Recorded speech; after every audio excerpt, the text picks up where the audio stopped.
Hard Rock Lunchbox. Yes, greetings and salutations. Welcome to another episode of the Hard Rock Lunchbox. And if you're watching this on Strangerhood TV on YouTube, welcome to the top 20. We're in November. We have officially made it to November because it is November 6th, 2025. Cruising towards the end of that year now. Things have been kind of weird as of late. I'm sure lots of people are feeling lots of different things. I did want to talk about the last episode of the top 20. I thought it was interesting, so it's up now. It goes up at midnight 01 on Thursday mornings. If you're interested in checking that out, don't forget to give it a like and a subscribe if you don't mind. We are still trying to build up this channel, at least doing our best to do so. So lots of good stuff on the channel on Stranger TV. You can see all the Bacon's My Podcast episodes. And, of course, anything Craving Strange or Oswald's Revenge related. So check that out if you are so inclined. So, I do want to talk about some band stuff. I'm going to talk a lot about Noodle, which is fine because he does not watch or listen to the show, so that'll be fine. But I think I'd be remiss to not address what happened with Election Day and just a couple of my observations and things that I've seen spinning around in my world that I thought might be interesting to people that are experiencing some of the same things. The first thing I wanted to say, probably the most disturbing part of the whole thing is, generally speaking, when I vote in local elections here, I'm in Huntington Township in Suffolk County, Long Island, New York. When I vote in local elections here, I will try and vote third party as much as possible because I want viable third party candidates, because I honestly believe that is the best way to have some semblance of democracy, because what you're seeing right now in the polarization of two parties, you're only getting one or the other. There's no coalitions, there's no coming together. The reaching across the aisle seems all but dead for the current moment under the current administration, and that's a problem. When you see places like House of Parliament in England, you have multiple groups, and so kind of in the best version, everybody, like if there's three groups, everybody will have a third of the power, which means two groups can get together on things they believe in, but those two groups may not get together on everything they believe in. Like, I feel like that is a truer representation of democracy, or at least the democratic intent. So I always tend to vote third party just to sort of bolster them up. Especially, I tend to vote working families parties. They tend to be more liberal and socially conservative, which is exactly where I land. As many people like to brand me as a far less libtard, like, I'm really not. I'm very close to the center. I'm fiscally conservative and I'm socially liberal, mainly because I don't find it necessary to meddle in the affairs of what other consenting adults feel like doing. That makes me socially liberal. Also, I believe in social safety nets, as do anybody that ever uses them, or anybody that's ever called the fire department or driven on a highway or anything like that. Even though they don't think so. It's the same thing, like when you see all these MAGA Republicans, when people interview them, like, what do you think about Obamacare? And they're like, I think Obamacare is the worst thing that ever happened in this country. It's like, okay, well, what do you think about the Affordable Care Act? Well, that's fantastic. Yeah, dude, it's the same thing.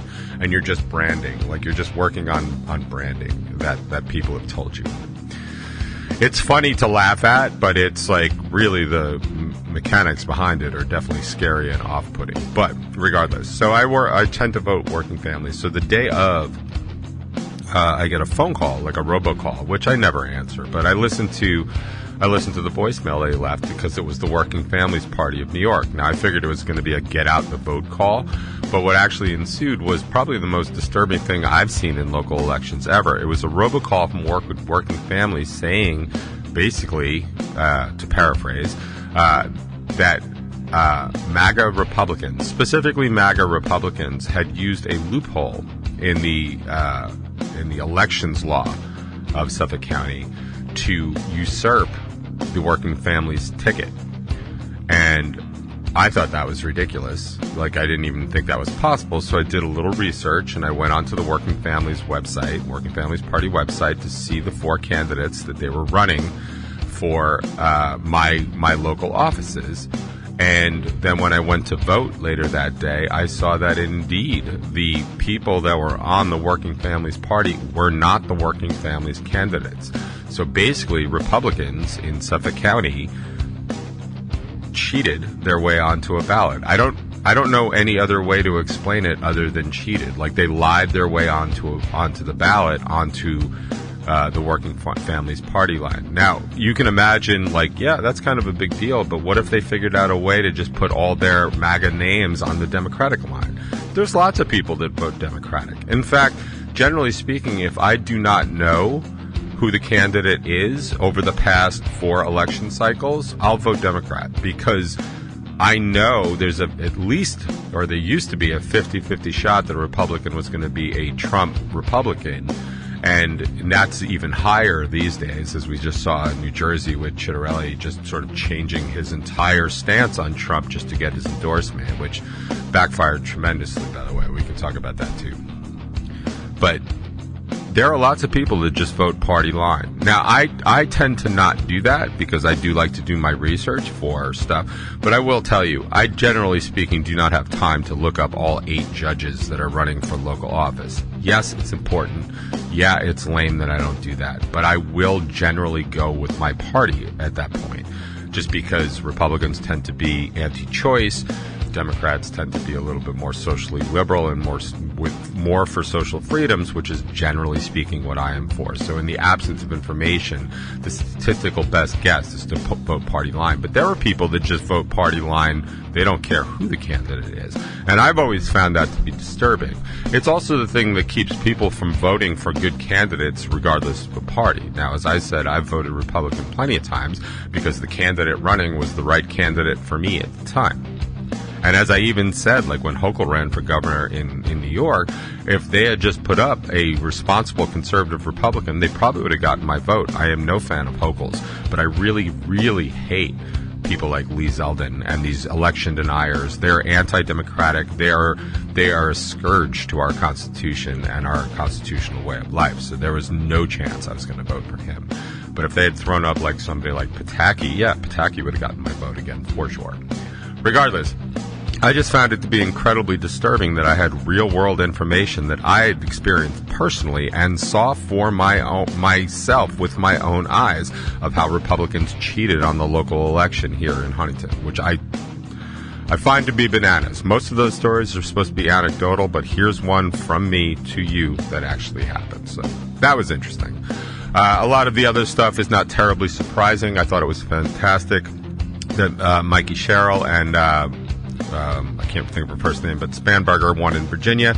I think they're both going to make great governors. I think they are exactly the kind of people and Democrats that we want leading these states, especially states that are kind of in transition. People, this is the 3rd Democratic governor that they've had in New Jersey, but make no mistake, New Jersey is starting to turn Republican, especially in the rural areas, because the cost of living is so high, and that starts to affect people like me and that look like me in my income bracket, and they don't like it. Cost of living is really a big deal, like it really is. But a lot of people blame their governor, their state governors, and yeah, to a degree, they absolutely have some say in it.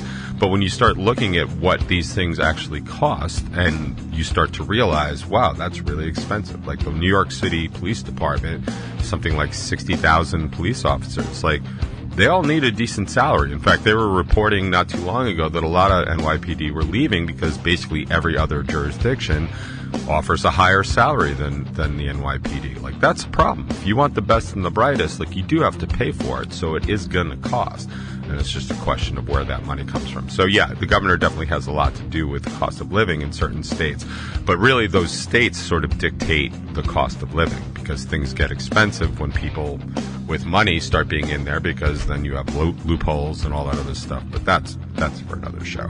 I think the most interesting for me and the least surprising was Mamdani taking the New York City mayoral race. Handily, by the way. Something like 2 million people voted in the New York City mayor race, which is pretty formidable for an off-year election. And more than half went to Mamdani. Now, there's an argument that Curtis Sliwa was the one that basically took all those votes away from Andrew Cuomo, and that's why Cuomo didn't win. Cuomo wasn't going to win anyway. Even in a head-to-head, I think Zoran was going to take it, because even if you look at the numbers, not everybody that voted for Sliwa could stand to vote for Cuomo. Remember, Cuomo was hated by a lot of people here, and they blamed, him for his handling of COVID. I still think he did everything that was defensible and did his best to do it, but people are like, they killed my grandmother in nursing homes. Like, nursing homes are supposed to be able to handle that kind of stuff, but COVID was so unprecedented in recent history that they just didn't, and they did a really bad job. But the same people that tell you that Cuomo killed grandma with COVID will also tell you that COVID was a hoax, and they're COVID deniers. So take all that with a grain of salt if you must.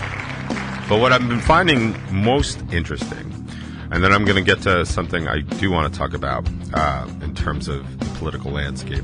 What I'm finding most interesting is in the aftermath how Republicans and seemingly intelligent individuals are just completely mischaracterizing Zoran Mamdani. Now, it's not hard to read about him and find out what he stands for, and he has some pretty extreme goals that he wants to do.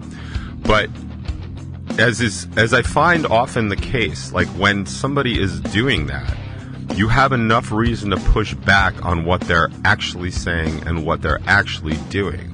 The fact that they're still making up stuff about him is just bananas to me. Like, I spent some of yesterday listening to some just utter nonsense from somebody who I like, telling me that, Mamdani's an anti-Semite and, he's bad for Israel and stuff like that. And I had to explain, just because he believes in a free Palestinian state does not make you anti-Semitic, and it just, and just playing, like, he was like, oh, he wants to arrest, Benjamin Netanyahu if he sets foot in New York City, and I had to point out, like, he's a war criminal. Like, whatever you think about him personally, like, he is been deemed a war criminal by The Hague, I believe, by The Hague, and he is incredibly unpopular in Israel.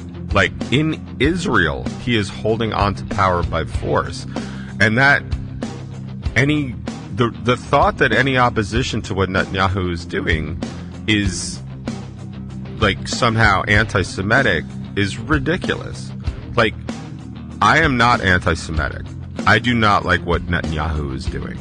I do not like what his basic architect of the Gaza invasion has said, because his stance is the only good Palestinian is a dead Palestinian. Now, I think if you have somebody like that with that much power running this thing and you're cool with it, then you might have something to look at. So I do not approve of the way Netanyahu's been handling this thing. And as I said yesterday, like, the constant comments that, like, well, we just can't tell Palestinians from Hamas. Well, that kind of sounds a little bit racist, and maybe you need a better intelligence division. Like, that's what that says to me.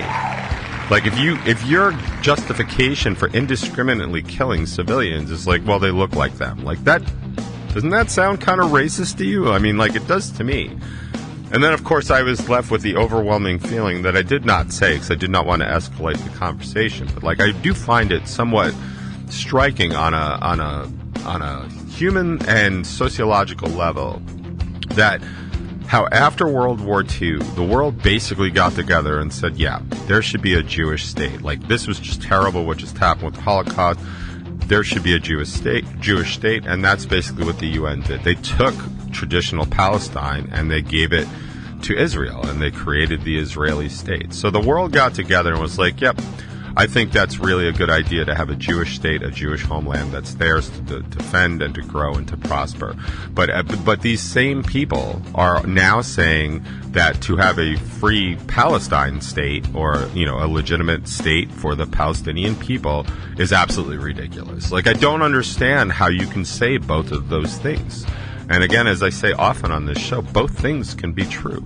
I don't see any reason to not have a state of Palestine. And many countries in the world, including Canada and France, have already opted to recognize that.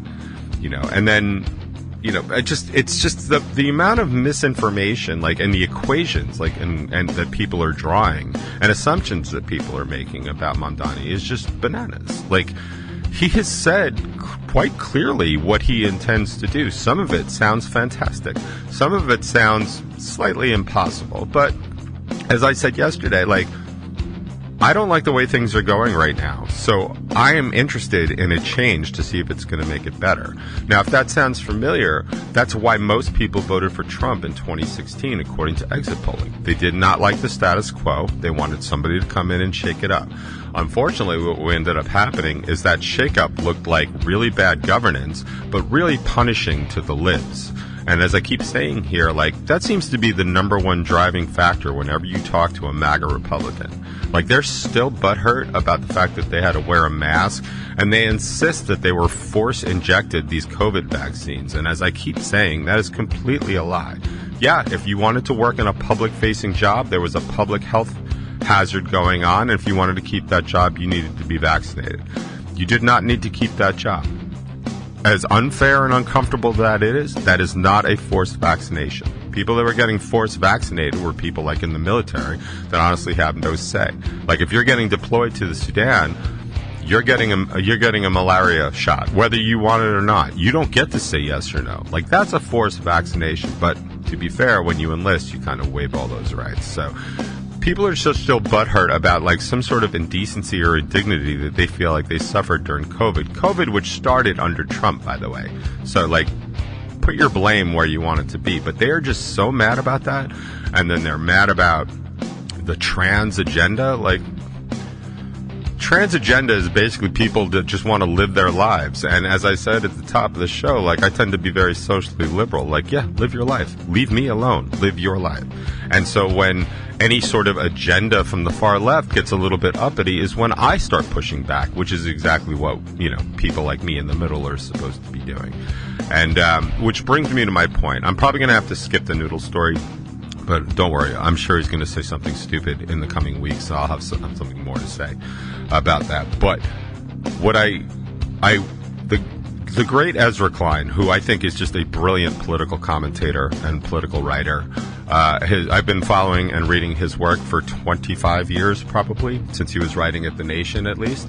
And it's just, he was saying something that made me literally start to change the way I thought about the Democratic Party and the way politics should run.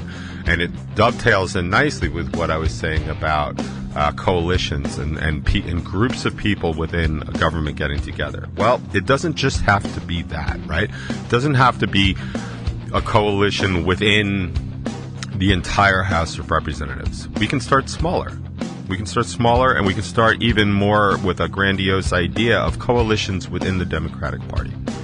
So what he was saying is basically this. The Democrats are getting so single-minded about certain things that it's either this way or the highway. Now, I understand it's important to have a national platform, right? Kind of what you're for, kind of what you're against. But what I'm saying is that if you have 5 main things, I'm just pulling a number. If you have 5 main things that are going to be on the National Party platform that you think they should run for, I think excluding people that agree with 4 of them, or even 3 of them and not 2 of them, is a bad idea. And the reason I think that is because of Ezra Klein's argument, which is Democrats are more popular than ever. Yes, we lost the popular vote for the first time in ages when Trump got reelected. That is true. I think we put up a bad candidate. I think we ran a bad campaign and all that other stuff. But that's definitely for another show. But in terms of where people are at right now, the numbers are definitely in the favor of the Democrats. But the places are not. And unfortunately, when you have something like the Senate, for example, or state governance, it matters where those people are and where the votes come from. And Ezra was saying that, decades ago, we had anti-choice Democrats, which sounds ridiculous today, right? Like, when you think Democrats, you automatically start to think pro-choice. The best recent example he gave was somebody like Joe Manchin, who was basically the thorn in the side to the Democratic establishment because he kept fighting them on everything that they wanted to do because he was so centrist. Even myself was like, maybe he's just a Republican. But the reality is he wasn't just a Republican. He was a far-right, left Democrat. And that should be something that everybody starts to consider as worth it. Because, yeah, somebody way over here is not necessarily going to agree with somebody way over here on all the issues. But they are closer than way over here or way over here.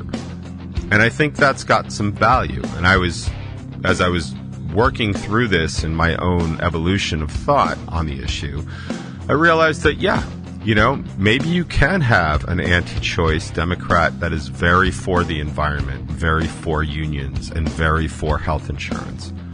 Does that make them less of a Democrat? I guess there's an argument that could be made, but why? Because we deem that this one thing is the most important thing that Democrats stand for?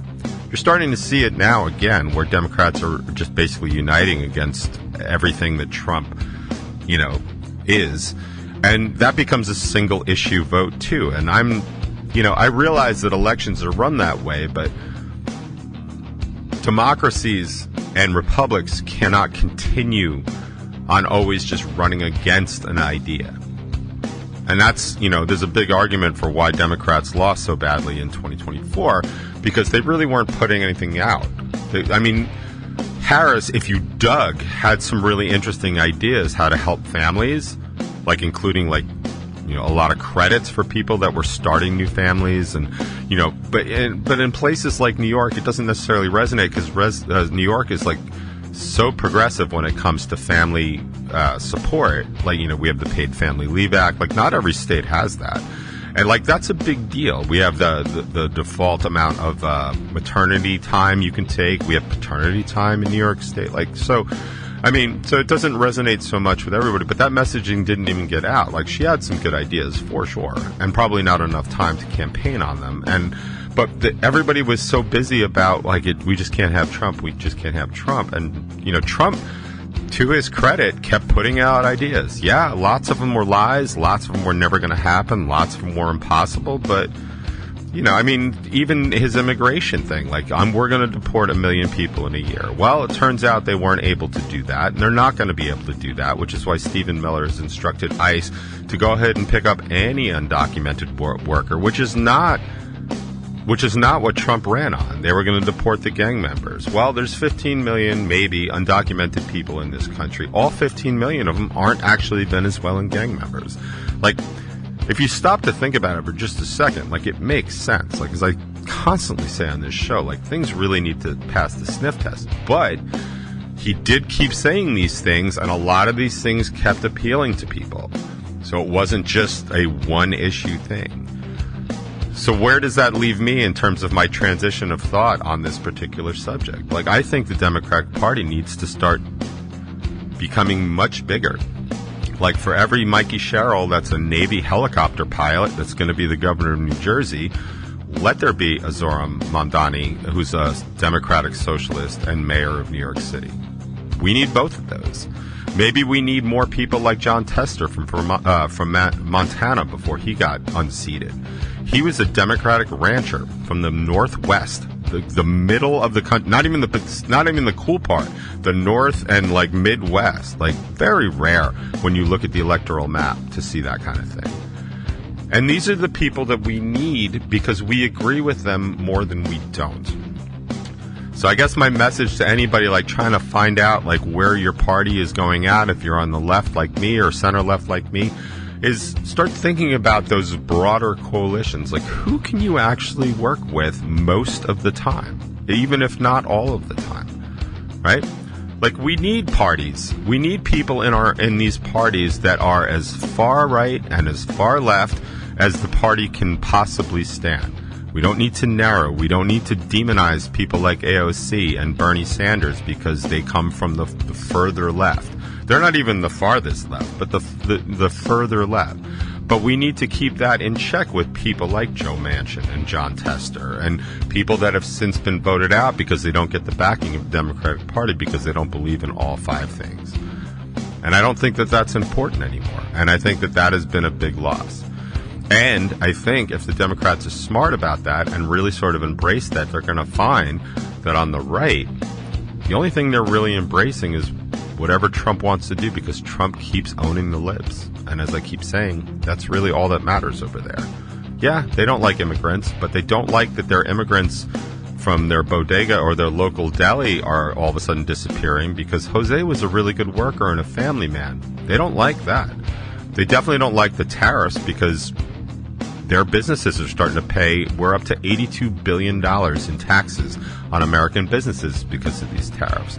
Keep an eye on the Supreme Court because they're listening to this case currently. And the Solicitor General for the United States got a lot of pushback and a really rare sort of anti-Trump stance from the Supreme Court. I don't know what's going to happen there. That one kind of threw me. I figured they were just going to rubber stamp it, but it doesn't look like it, especially because Roberts and Amy Coney Barrett were both very hard on the Solicitor General. So it could be very interesting to watch that going forward. But a lot of people that thought the economy was going to get better are seeing that the economy is not going to get better. And yeah, they might get a bit of a tax refund, but if you're paying an extra $1,000 a month in food, if you're getting an extra $700 for the year in a tax rebate or a refund, it's really not going to make that much of a difference.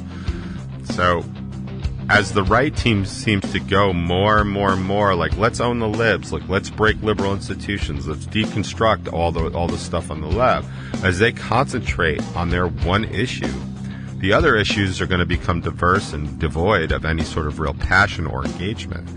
Now is the time for Democrats to really sort of step up and take in everybody. Yeah, maybe we have somebody that's anti-choice that wants to run in, I don't know, Utah or Idaho, but they are really for free and fair elections, and they live near a park or a national park, and they're very interested in climate change, or they're very interested in progressive immigration reform because they're from the Southwest and all their workers just left the farm.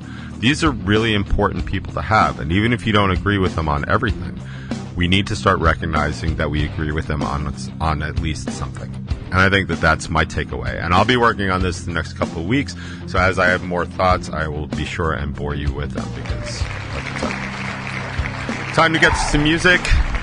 As always, we start with some locals or undersigned bands from around our area and around the country. And in this case, I actually have something from Australia, so around the world. But we're going to start with Playing Dead. They're playing with us on December 12th at Whiskey Rocks. I am super, super psyched for that. And this is when they let their backup singer take lead for a little while, and I thought that was kind of cool. But it also happens to be a really great song. It's Invisible Girl from Playing Dead on the box.